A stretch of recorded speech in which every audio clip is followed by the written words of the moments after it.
I don't know why I care so much about audio quality.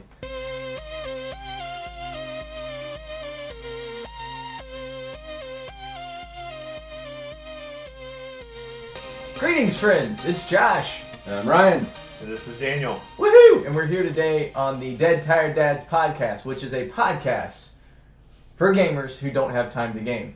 And it's been another month. So, and quite the month it has been, I will say.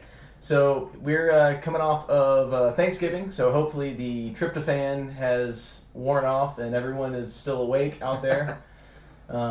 If not, you should listen to this while you're going to sleep. So. Something to do. There's something to do.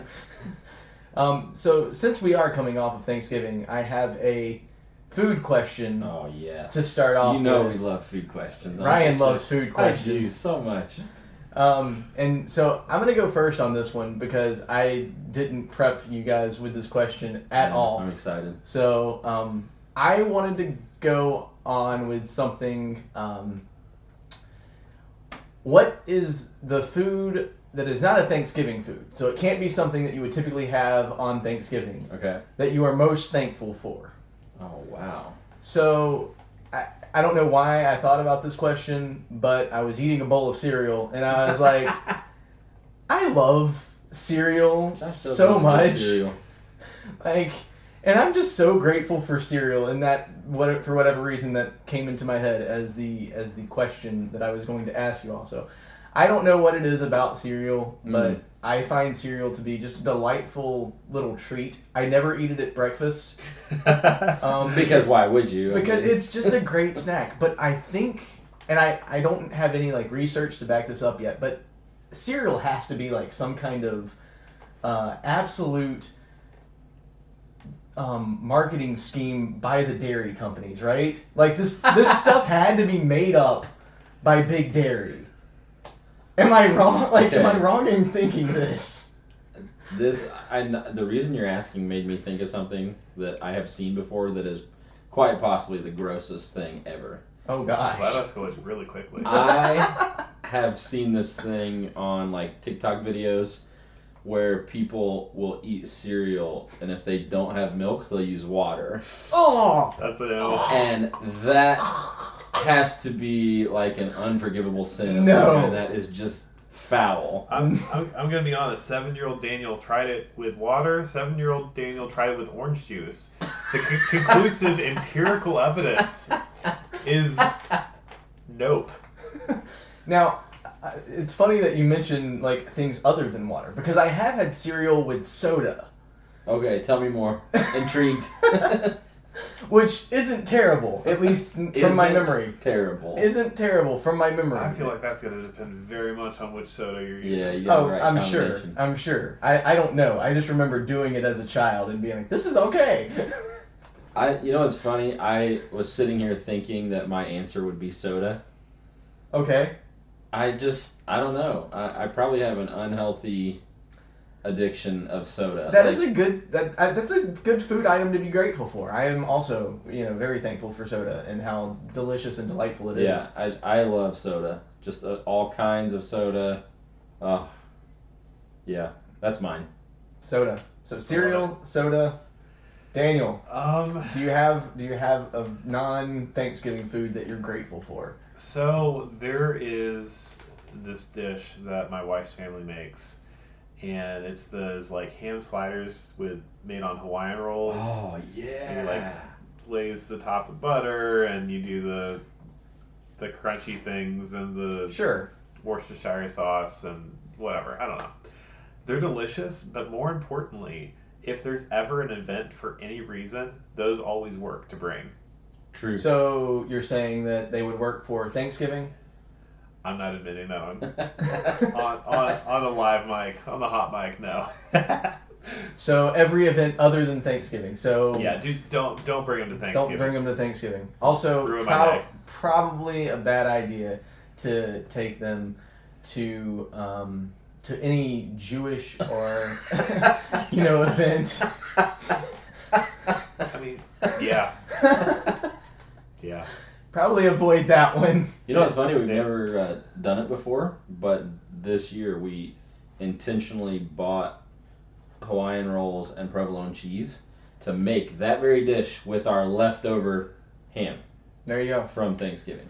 So Well, see, after Thanksgiving Yes. meal, the perfect thing to make on Black Friday. that is a good dish. Mm. I would appreciate the save on that. Yeah, there you go. There you go. There is not a Thanksgiving dish. It's an after Thanksgiving dish. So we like completely skipped out on the fact that we did a Halloween episode I know.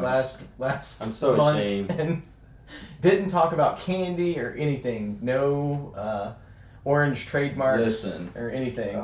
The greatest podcast episode that was ever recorded in the history of podcasts just so happened to be our show, Orange is the New Trademark. Yeah, Or no, orange is a orange- registered orange, trademark. The color orange is a registered trademark. That was incredible. That was the second best episode.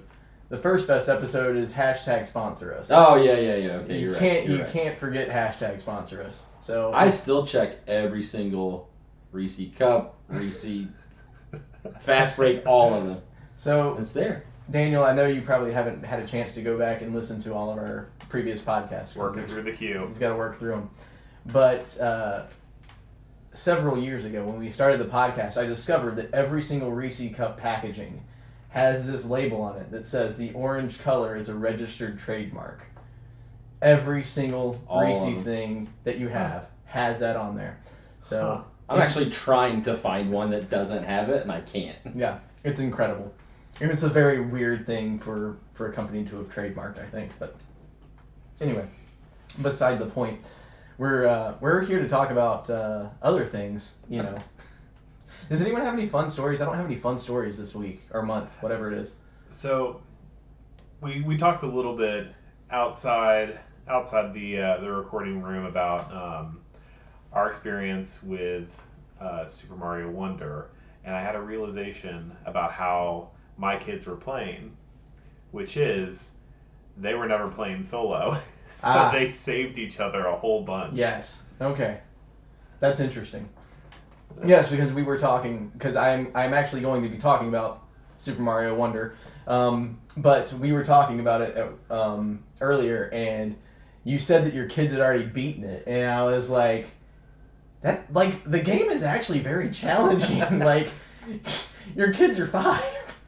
What's going on How did here? you do that? Massive But- amounts of assists. But also, I'm thinking, I'm probably playing it a little bit differently than a 5-year-old might. So, I'm thinking about things differently. So, Fair enough. Anyway. fair enough. yeah, no, it was a funny thing for me to start thinking about for sure. Oh man, Ryan, how's your month? It's pretty good. Yeah. Since it's around Thanksgiving, here's a funny little story. I went to Kroger 6 days before Thanksgiving. That was a bad idea. Yes. That was just a terrible idea. I needed like 3 things, and I think I was there for an hour. I'm not sure I found all 3 things. It just was a terrible idea. Like, I don't know why I did that. I don't know what I was thinking. But anyway, funny story related to Thanksgiving. Yeah. Good stuff. There you go. Good stuff. I just remembered. Have you met my friend Joe Schmo? So Ryan, Daniel and I work together in our everyday normal lives, and so we've actually had to start doing these like little improv scenes for For the good of all. for the good of the people that we work with. We're trying to demonstrate, how to do things good versus how to do things poorly, and so we've kind of been designated as the improv, Nice. the dad's improv team, for these little event things. I don't know what scenarios, fake scenarios in which we Scenarios works for me. yeah, and because I'm a goofy moron, I just kind of play the whole thing up for laughs. We had lots of references to The Godfather. Yeah. So our first one, we were came in and I don't even remember what the situation was, but Daniel was like, "Hey, have you? Do you want me to just do whatever to whatever Joe Schmo walks in here?" And I was like, And he was like, "Have you met Joe Schmo?" And it was just absolutely amazing. And then we did one today that was like, I was looking for a promotion. he was looking for a promotion, and I was like, "You come to me on the day of my daughter's wedding." Nice. Asking me for a promotion, and The only thing I could think to say, the only thing that came to mind to keep me from busting up laughing was, your daughter's been married 3 times. it's not my fault. She's been married 3 times. Oh, it was amazing. You had to be there. But it got one of our coworkers laughing so hard, like it just absolutely broke me. It was amazing, absolutely amazing. And I'm proud of us. I am too. We done good. It was amazing, absolutely incredible. But had to pause the scene for a minute while I tried not to bust a gut. Anyway, so speaking of Daniel, you had an assignment on our last from our last Oh, yeah. podcast. I did have an assignment. So That was an experience. Yeah. So, if I haven't shared this before, my absolute favorite dating sim is Fire Emblem 3 Houses. It doesn't. All right. I'm gonna see where this goes. So what was the game that we had tasked you with playing? Gotcha. Yeah. So I was tasked with playing Doki Doki Literature Club, which apparently the deal with that is it is a sealed envelope ahead of time. You cannot peek, no matter what. You got to play it cold. Okay, I'll buy it. I'm curious. I'm not sure what I was expecting. Started up, you got to get close to people. That's kind of the point of, what I'm seeing at the beginning. I couldn't make up my mind though. So after getting reasonably close with Sayori, I decided I was gonna start fresh. Didn't want to mess anything up. So I tried to get close to Yuri. She was super weird, and then I was like, okay, maybe Natsuki will be like a normal human. So you never finished like a playthrough? I don't know. I got to the end of all that, and Dan left me a nice message. I felt pretty good about myself, and Josh, you can start yelling now. I hate you so much. You were given one simple task. I had one You had one job, and you couldn't do it. Ryan, this man No, don't say it. This man needs to be sacrificed Don't say it. on the altar of all things video game related because he could not play the game without looking up information. on it. No. Oh, it's worse than that. Not only did I look up stuff, I looked up everything. I learned so many things. He found out stuff. There's apparently a good ending. I didn't know there was a good ending. Huh. If you go through and you play, if you don't finish the first playthrough, Yeah. and you just go back and connect with all the girls, you get a good ending. And it's like, congratulations, thanks for hanging out with us. And then that's it. Ah. Interesting. But on that note, But nothing. I am fascinated by the project. You are a terrible person. I am a terrible person. Oh my. Well, Daniel, it's been nice having you on the show. You Tell can my leave now. family. Tell my family. Yeah, no, I am. I told him like He's heartbroken. because look, and it's not even like I wanted to get you. It's not like that's not the point of the game for me. It's Yeah. like this is an experience. It's very much an experience. It's an experience that you deserve to have, and now you can't have it. That's true. Like, there's no way that you can experience that game and the mind trippiness of it and like the pulling out your hair of going, what is happening? It's such a freaking amazing experience. That much is fair. Yeah. And it just breaks my heart that you don't get it. I just think Monica and I would be good friends. It's all about Monica, man. Everything is Monica. If you don't know what we're talking about, go back and listen to the episode, Just Monica. This is what we call a clip show. Just Monica. All right. In all fairness, I will probably be forced to do a complete run through of this game at some point. I don't know if I'd hold my breath for that, but it may eventually happen. You know what? We might just stream that whole thing. We're gonna sit down and just make you do it, even though you won't get to experience it. I'm so angry. I'm so flippin' angry. I was angry at you before, and now it's all coming back with how fresh. angry I am at you. He's been angry for 2 weeks. This has been like a nice. It had, nice boil. yes. Well, I haven't been this angry. I've been angry at you for not playing it, and then I was angry at you 2 days ago when you told me that you looked it up. All you had to do was play the game. If there was one, like, it's one of those things where it's like, it's not even in like my top 10 of favorite games as far as like playing, but it's like the number one game. Like if I could go back and experience any game for the first time again, All fresh. like it would be that. That would be the game that I would pick to go back and do like all over again, just because it's so trippy. The experience is very unique. There's nothing like it that I've ever experienced with gaming. It's just it's unique for sure.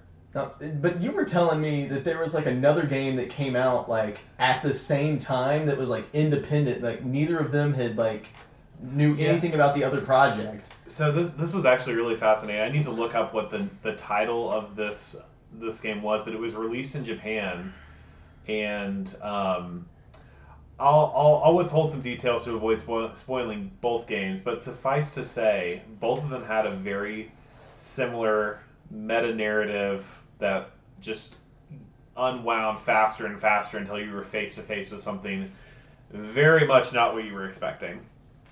And what's really cool about that is Dan didn't even become aware of this game until months after he put out Doki Doki Literature Club. For those of you who don't know, Dan is the guy who developed Doki Doki Literature Club.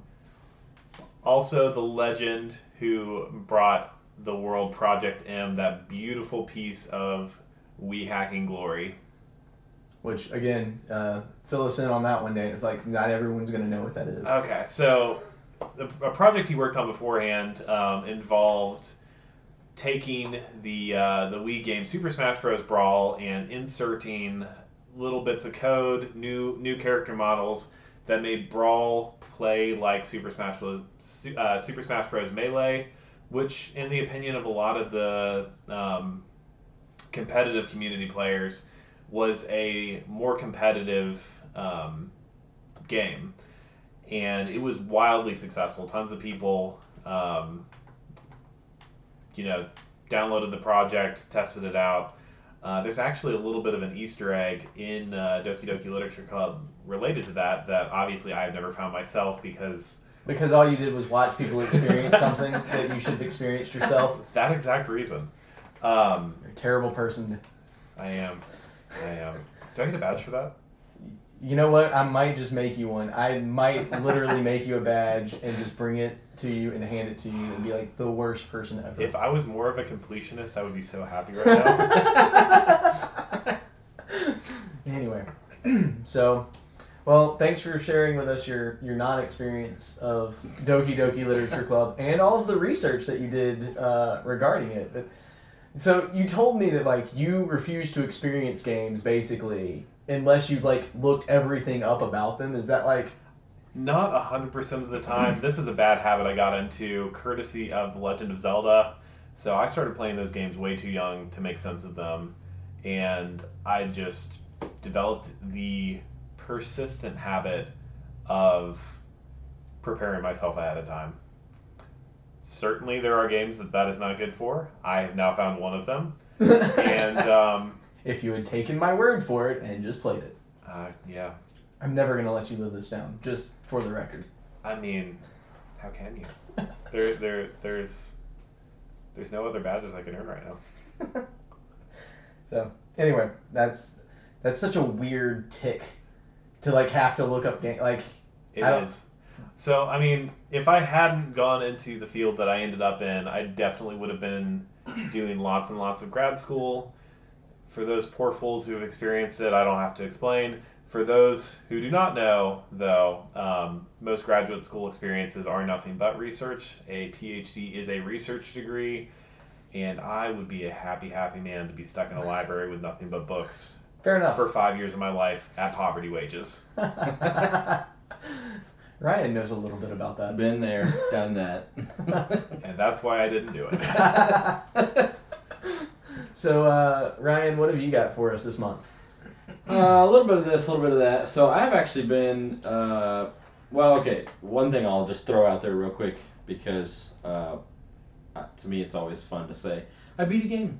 Woo! A couple of episodes ago I mentioned I was playing Pokemon Violet. Yes. I finished it. Nice. Rolled credits, so yeah, that was fun. I still haven't rolled credits on Tears of the Kingdom. so- Josh, okay, second worst person ever. So Look, that- we all know I have this dirty habit of not finishing games. That's true. That's not quite as bad as looking them up. that's Wait, fair. wasn't this a podcast for people that don't have that time? Like, that's the time game. that is true. There you go. All right, but tell me a little bit about your Pokemon experience. Are we finishing the Pokedex, or did we roll Oh, no, credits no, after no. the Elite Four? No. I did that one time on Pokemon Sword and Shield. I'm not doing that again. I did that purely to say I did it, and I'm not ever doing that again. No, thank you. I don't think I would ever finish a Pokedex, even if I was playing a Pokemon game. So, It got quite a bit easier with the Nintendo Switch because they have the Nintendo, what's it called, Pokemon Home, where you can transfer Pokemon from other games to your, like, you were telling yourself. me about that. yeah. You were telling me about that. So, yeah, I got a big chunk of them by just going to a previous Pokemon game, sending them to myself in the new game. So. Man, I've got some buddies that are left behind forever because they're on game cartridges where the battery died in the cartridge. No. I really would have appreciated Pokemon Home back in the day. Yeah. So That I sucks. did it once, and no, that's enough for me. Yeah.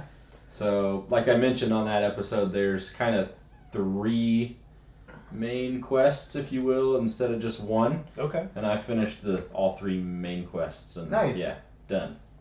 Nice. So, I'm gonna give that the check mark. Yeah. Hey, you rolled credits on the boom, game. rolled credits on a game. But what I actually was going to talk about, and Josh knows this, I have been playing. I just wanted to test it out. I've been playing Game Pass games Yes. Okay. on the cloud gaming. I think it's technically in beta right now. Yeah. So if you don't know what that is, basically, well, not basically, it is. It's you're playing Game Pass games in a web browser. Interesting. Yeah. So I wanted to Okay. talk about that because I thought it was interesting too. No, that's super cool. So I borrowed a Xbox controller from Sorry, Josh. I'd actually forgotten that you borrowed that controller from I me, did so- not borrow an Xbox controller from Josh. No, I remembered once you mentioned the Game Pass, but I had forgotten. Because if you let your Game Pass expire or whatever, they'll try to get you back for $1. So that's what I did. I paid $1 and got 1 month of Game Pass or whatever. Yeah. So I've been playing some games on there, and it's pretty cool actually. The reason I did it is because also a couple episodes ago I mentioned that my PS4 went. Yes. It died. It May it- is no mas. May it live in peace. So Rest in my peace. only console is my Switch. I don't have a gaming PC because my computer is actually provided to me by my work, so I have to be mindful of what I put on there.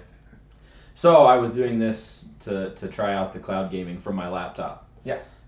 So it's pretty cool. It's it's pretty neat. You just go to the web, go open a browser and go to the cloud gaming beta and pick a That's game and start crazy. playing. Yeah. That's crazy that we are to the point where you can just like stream something that's Yeah. like, how big games are. Like, I mean, games are massive now. Yeah.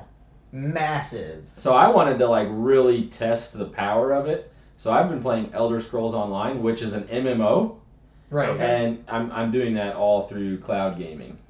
That's just And absolutely in a your browser. laptop is chill with it. Yeah, Performance is fine. yeah, it's been because fun. it's all Okay. that's crazy. Yeah, it's because awesome. It's all coming from like a giant server somewhere else Yeah. that's just running the whole thing. Huh. So You know, with as large as some of the recent games have been, like I've been seeing like instances of 100 gigabyte game downloads. yeah, Browser-based gaming seems like a pretty decent solution to that because like you're Yeah. not relying on your local hardware to The- do the heavy lifting. The only problem with cloud-based gaming is once again we come back to my age-old adage: if you can't hold it, you you don't own it. Which is another episode that you should Very go back true. and listen to. Like I said, Clip show. Welcome to the clip show. I'm just gonna keep sliding references into old episodes. But yeah, I mean, the idea is phenomenal. But like I've talked about before, like how often and how soon is it going to be the case that like someone develops a game, puts it out there for everyone, and then it just vanishes from history, Yeah. never to be seen again. And it could be a great game, could be an amazing game, and it's just gone. That's actually a huge problem all media has.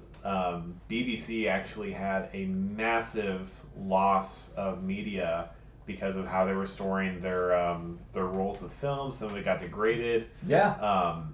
I think for a while they were even asking people like, "Hey, did you home record any of these Yeah, no, episodes there's- of television? Because we don't have them We don't anymore." have Yeah, there was. They were talking about. I watched a Monty Python documentary, and they were talking about that, about how like they were trying to like recover like old Wow. Monty Python episodes because they just didn't have them, Just lost them. or how CBS and NBC recorded over the first Super Bowl. Oh my goodness! Like, I think that somebody I'm is fairly so fired. certain. No, they did it on purpose. What? Because at the time it didn't matter. It wasn't a big deal. Yeah. This is why every business should hire a historian. But you know, for me anyway, like as a retro gamer, like and as a collector, like it just irks me. Yeah. Like that we're getting so far removed from physical media. And again, I understand the reasons behind it. I understand the logic. Well, sure, but who does it ultimately help? It's easier for a business at the end of the day because they have absolute control over their IP. Yeah, no, that's absolutely true. It's absolutely true. But it helps the consumer. It does help the consumer too, because it does provide that instant. It provides instant access. You don't have to wait for a 100 gigabyte download. Oh god, yeah. It's just there to stream. You know, that's way easier. Yeah. Now, you know, again, it's just one of those things that there's something about being able to actually hold something and to have it and to own it forever, quote unquote forever, at least until, you know, whatever system, you know, that can play it is no longer in existence. But I don't know. There's just something about it that it rubs me the wrong way. But the concept is great, and and the thing is, I know that's how we're all going, and it makes me weep, as everyone Yeah. does. I mean, it is where the hobby is going, but I do think it's a shame. Yeah. I think I mentioned it on that episode that you referenced. My fear is the control in a bad way. You know, we all of a sudden decide this game or this scene from a game is not okay, and so you go and take it out or change it, and it's like, well, Because again, it's not your media. yeah. Yeah. So, you know, something that was once great or once something you loved gets changed and it's gone. It's you know, George Lucas making Greedo fire first, you know, in episode 4. You know, Yeah. Han always shoots first. That's just what it is. But you know, no one knows that. And there are people who don't even understand what that argument's about. So, which is a crying That's shame. also sad. But Yeah. are you one of those people who have no idea what I'm talking about? Now, I'm one of those people that has seen Jabba the Hutt be a person. Okay. Well, yes, there's that too. That was in the original, and then they edited it out originally, and then they tried to put it back into the. Anyway, whatever. So yeah, I think it's a bad thing for the hobby, but probably outside of my control. Yeah, at no, this it's point, so yeah, it's our society, the way our society is going. But I could maybe get on board if digital games were cheaper. Yeah. But digital- when the hard copy is $60 and the digital copy is $60, Yeah. I go, wait a minute, something's not adding up here. That's not right. Why? That math ain't mathin'. Well, I mean, there's probably business reasons for that. 'Cause There- if it's the digital copy so much cheaper, they're gonna have trouble moving all the inventory they just created. Right. Yep. Well, there's also there was I don't remember all of the details of this article, but there is some reason that all games like cap out at like $60. I bet it's because no one would buy them otherwise. Well, no, like, but there's like there was some like I can't even remember what it was, but I read this article at one point in time that like basically they can't. There's some. I don't want to say that there's like a law against it, but there was something that happened that now it's like they are not able to charge more than X amount of dollars for a video game. But I thought some PS5 games were 70 now. Well, 60, 70. Like, it's just one of those. Like I said, I can't remember all of the details Yeah. in the article, but I just remember reading it. Yeah, I mean, it is pretty impressive that it stayed pretty stagnant for years now. Yeah, like Yeah. 30 years. You never really, like, if you were going to go buy a new game, you never questioned how much it was going to be when you got there. Right. You just knew. And the thing is, the amount it costs to actually produce a game now is so much more Yeah. than it was back in the Right. 90s. When you're working with polygons versus Yeah. all of the artists that you have to hire now. So I don't like I wish I could go back and find that article, but it was years ago that I read it. Hmm. Anyway, so anyway, was there a particular game that you played on the streaming service? that was... Mostly Elder Scrolls Online, just because, like I said, I wanted to see just really how powerful it was, because I thought, I could play, like, Minecraft or something smaller, but I want to see how well this really functions. And so I started playing that, and then I actually started playing it with some friends, and so that... And so now, how many hours have you logged on Elder Scrolls Online now? Not that many. Okay, good. I was concerned for you. No, not that many. But no, I've been very impressed with how it works. It is really cool. Like, open my laptop, open my browser, and boom, I'm playing That's Game awesome. Pass games. So. That's awesome. Eventually they're going to have that. Actually, who was it I was talking to? Someone I was talking to was like, oh, I've got Game Pass on my TV. What now? Yeah.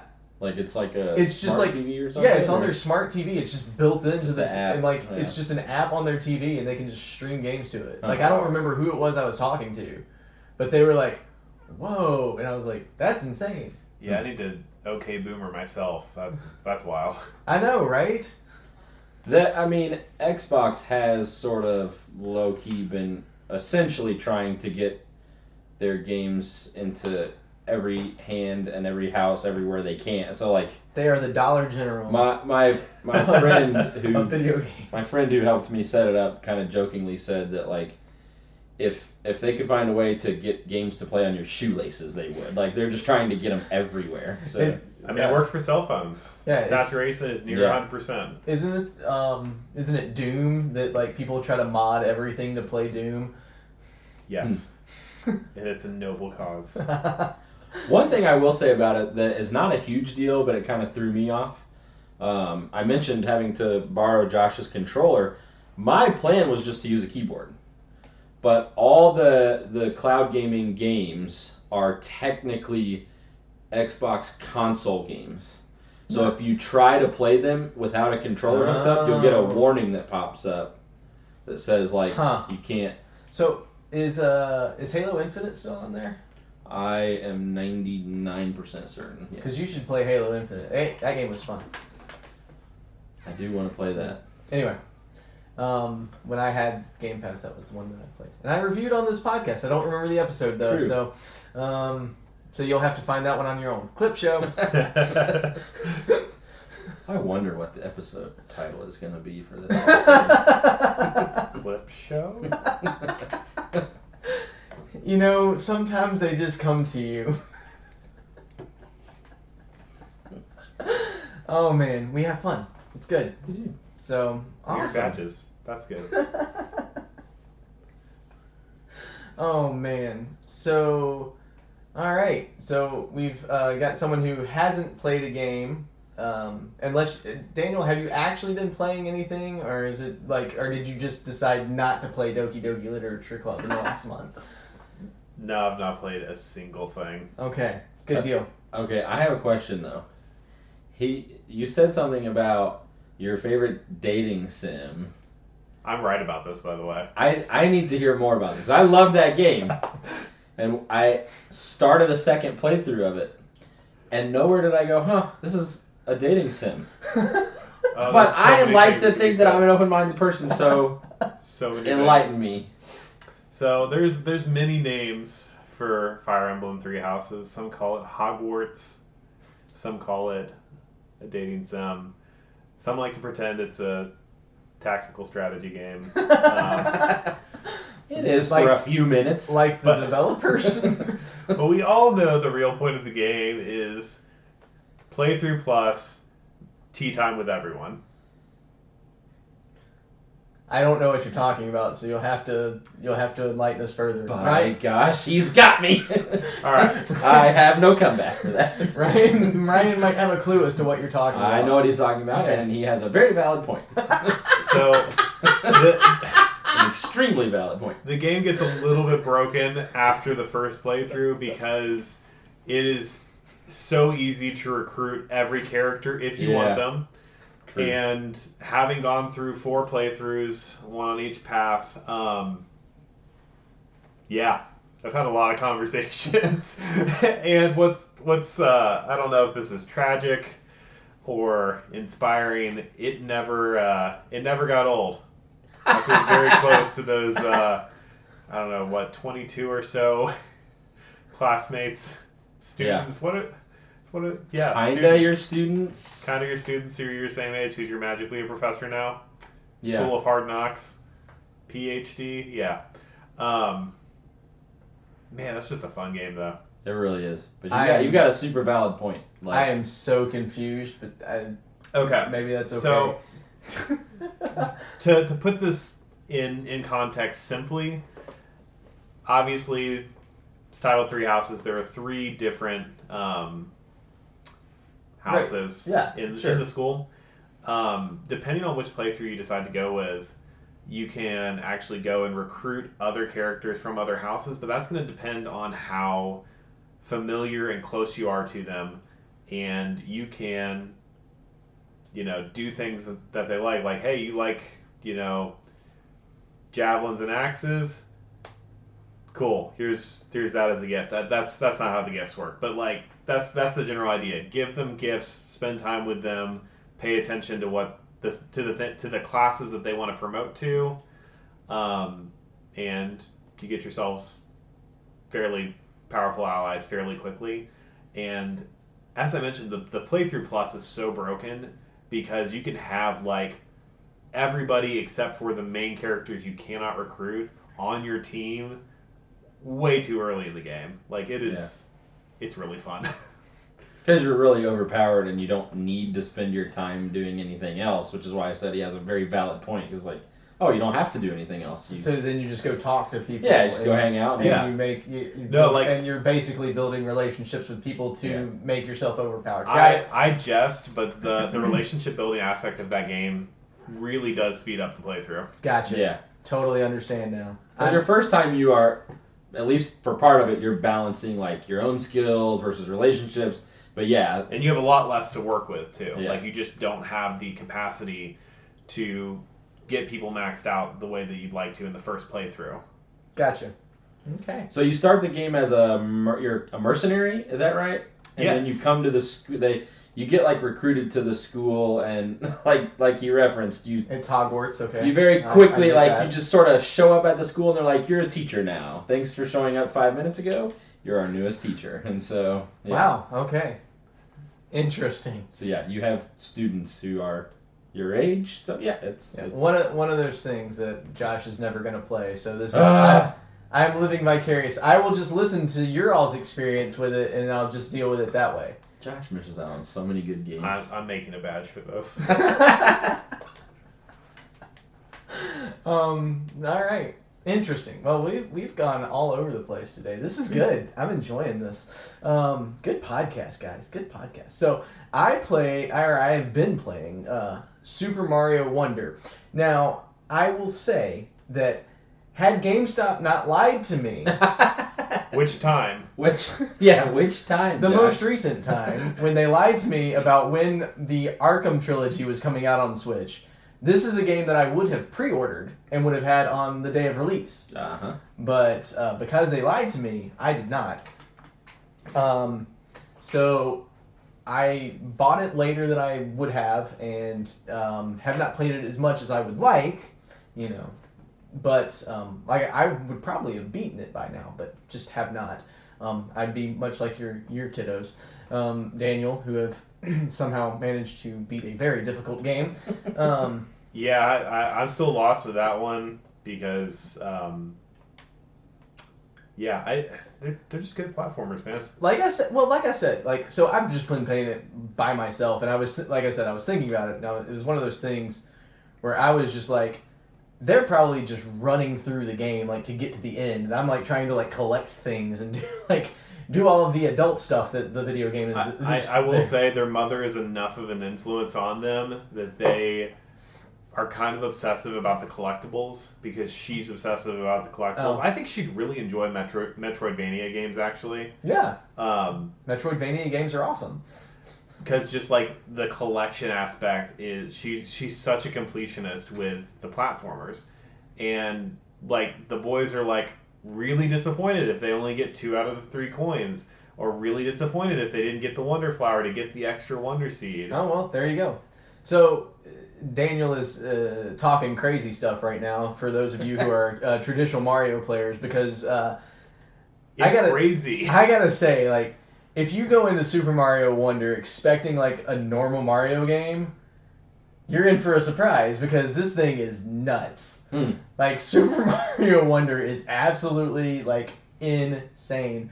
So I don't know what it is. Like, it's not that different from like a Mario game, but like there's just so many things that are just like, oh, okay, I guess that's how that works. That's crazy. And it's really a lot of fun. Like, it's a really weird thing. Like, they took your classic like Mario game, which is, everyone knows that I love Mario. Anyway, I'm big on platformers. I enjoy platformers. But like, they took it and they went, how can we take this another level and just make it like absolutely crazy? So instead of being in the Mushroom Kingdom, this is a game that is in the Flower Kingdom, which is a apparently cool next door kingdom. Who knew? 30, almost 40 years of Mario, and we're just now learning about that was their there the neighbors. whole time. Diplomacy, man. Yeah. Diplomacy. But anyway, so in this in the Flower Kingdom, Mario can become an elephant. Because of course he Yeah, can. why not? Previously he was a cat, so why not? Yeah, sure. They're gonna add that into the next Mario movie, Mario the Elephant. Mario the It's Elephant. gonna be great.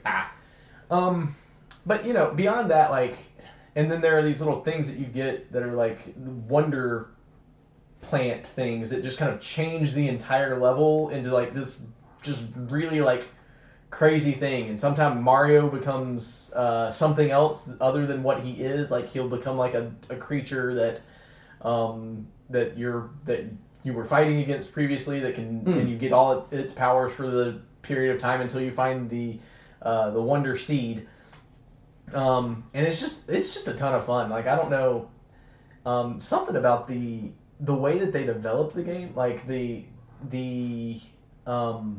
music and stuff is so, like, because and it's just these slight changes that they make. So like when Mario is an elephant, like, the music's the same, but you hear like a tuba, and it's playing just in the background in the music, and it just adds like a different element to the, like.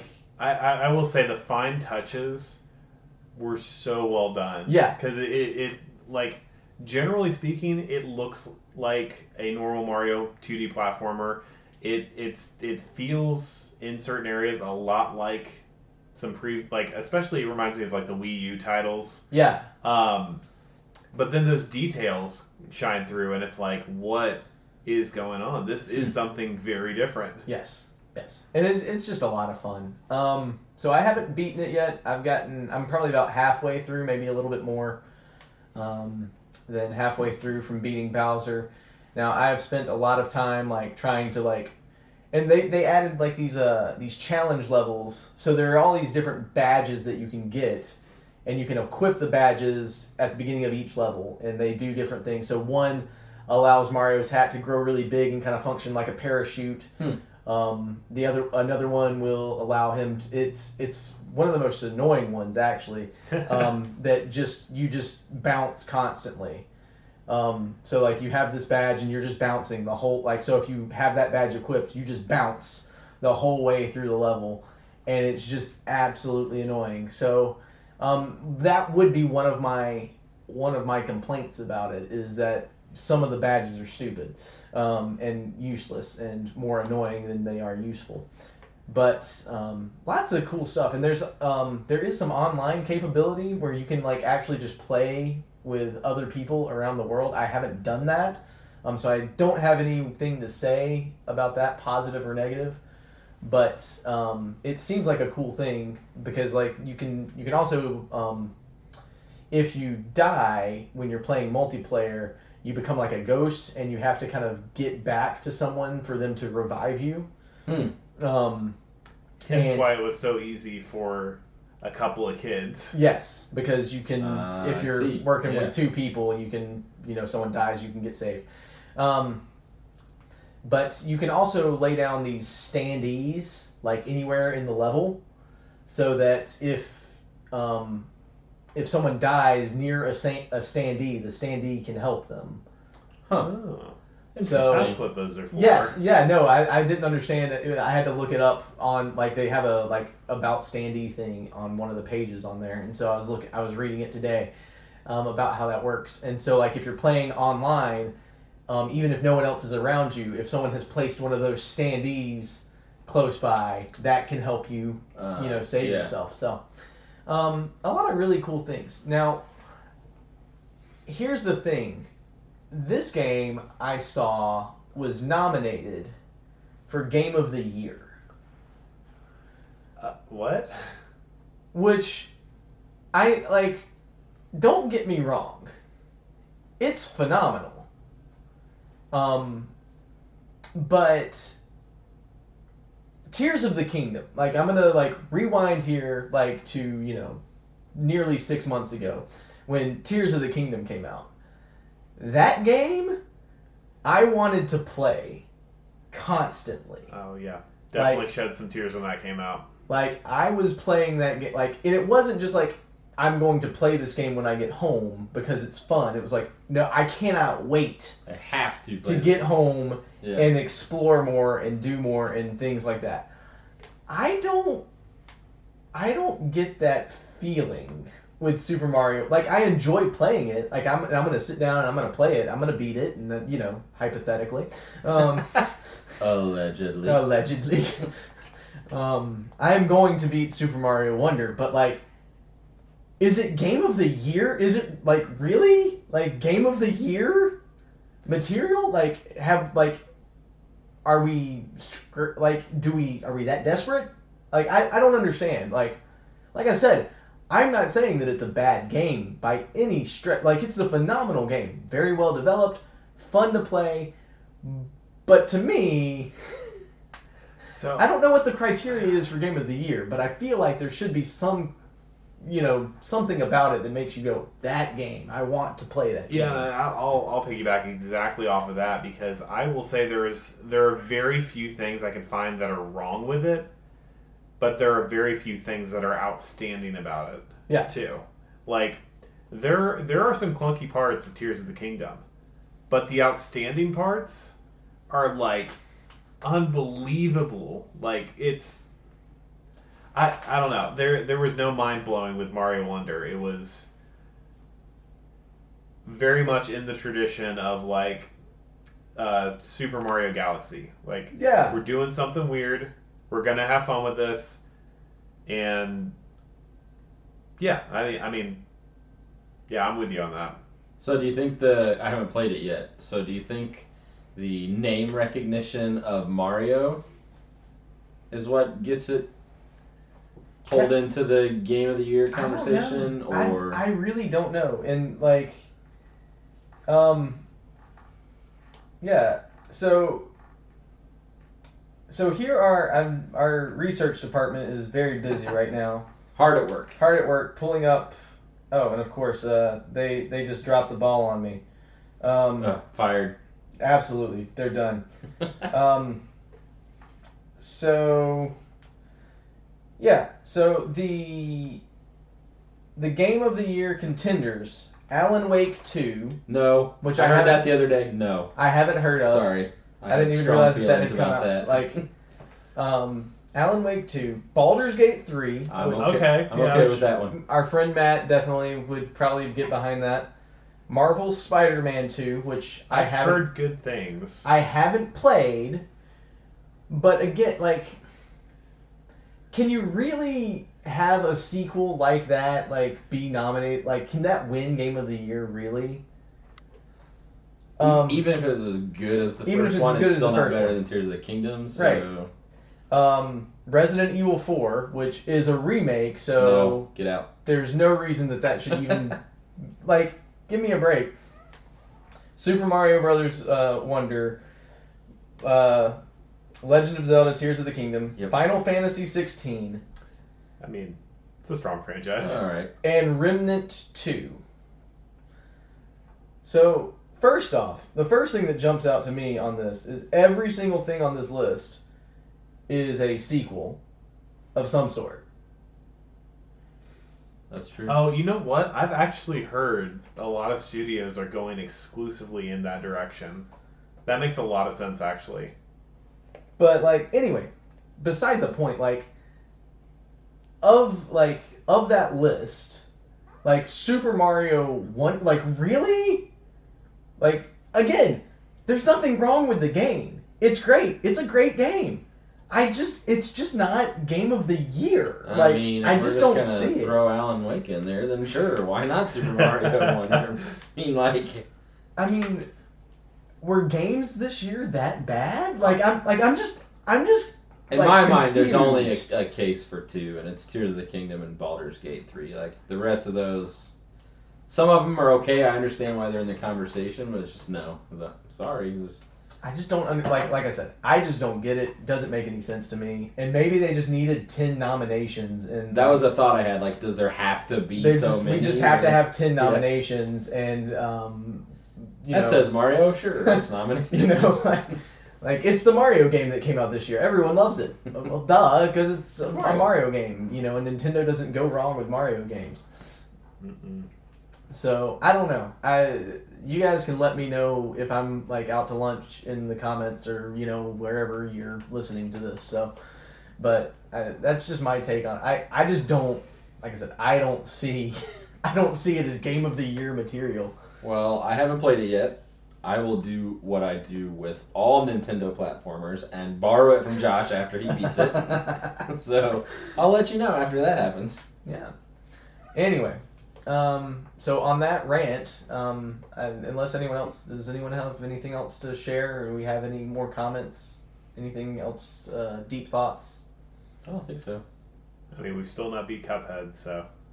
Cuphead is one of those games. We've not actually talked about Cuphead on this podcast, so We'll That's get around interesting. to it. that's something that needs to be That's remedied. interesting because that's been a popular title. So It has been a very popular title, but I will not be talking about it on the next episode because the next episode is December, and unless GameStop has lied to me a third time, I will be playing the Arkham trilogy exclusively for the next month. I might on be bribing December 1st. some employees just for a story. Oh, okay. I do have a question, Josh. Oh All yes. right. Okay, so we've made lots of references in the course of this show. This clip show. This clip show. This clip show and the history of all this show about how Josh doesn't like RPGs, role-playing games. Yes, this is true. But we've also made a lot of reference to the fact that Josh likes Nintendo Yes. and likes Mario. So, Oh, yeah. Super Mario RPG, the remaster, remake. Well, Can we finally get Josh to play a role-playing game? Daniel was supposed to go pick that game up at GameStop today so that he could get a GameStop story by them telling him that it wasn't in for whatever reason.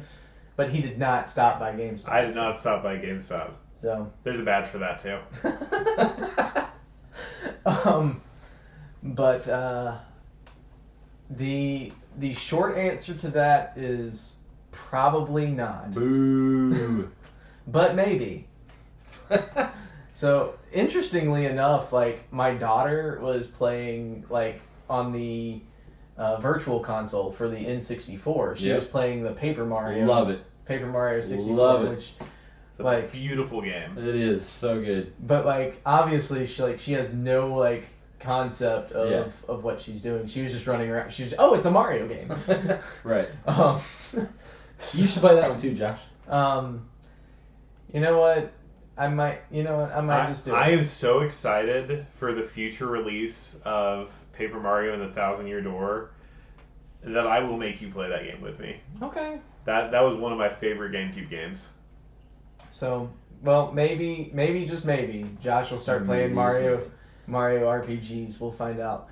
But the remake's coming out, and maybe Daniel will actually play that one rather than just experiencing it vicariously by watching other people. I could just watch my kids play it. I guess you could. But anyway, we'll find out more about that maybe on the next episode of the Dead Tired Dads podcast. In the meantime, you can like, subscribe, share. Maybe go back and listen to some of the episodes that we've mentioned on the clip show. On the clip show. That clip show. Anyway, you should go back and do that, and also do all the things. We appreciate your ears. We appreciate your time. And that's going to do it for this episode of the Dead Tired Dads podcast. Thank you so much. Bye. See ya.